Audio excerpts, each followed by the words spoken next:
হাসিনার মাথায় সবসময় ছিল এই সম্ভাবনাটা যে আমি আমার প্রতিপক্ষকে নিশ্চিহ্ন করে দেব, এবং প্রতিপক্ষ পলিটিক্যাল পার্টি থেকে তো অবশ্যই বিএনপি জামাতকে আমি নিশ্চিহ্ন করে দেব, এবং পলিটিক্যাল পার্টির বাইরে যে ন্যাশনাল ফিগার গুলো আমার প্রতিপক্ষ হতে পারে, আমাকে রিপ্লেস করতে পারে, মানুষের মনে আশা জাগাইতে পারে ভবিষ্যতের বাংলাদেশের নেতা হিসেবে, তাকেও আমি ক্র্যাশ করে দেবো। এর মধ্যে প্রফেসর ইউনূস ছিল, এবং প্রফেসর ইউনূস কে বাংলাদেশ কাজে লাগাতে পারেনি। টু টেল ইউ ফ্র্যাঙ্কলি, এটা একদমই পারেনি বাংলাদেশ কাজে লাগাতে।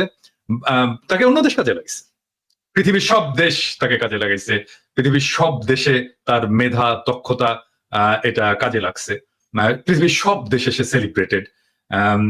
এইরকম ফিগার বাংলাদেশের ইতিহাসে আগামী 50-100 বছরে আসবে কিনা এটা আমার সন্দেহ আছে। মানে আমি অবশ্য ভবিষ্যৎ নিয়ে এত বড় ইয়ে করতে চাই না, কারণ আমরা ডেফিনেটলি আমরা প্রত্যাশা করি যে প্রফেসর ইউনূসের যোগ্যতাকেও ছাড়িয়ে যাক আমাদের আগামী প্রজন্ম। কিন্তু আমরা তো ধরেন জিয়াউর রহমানের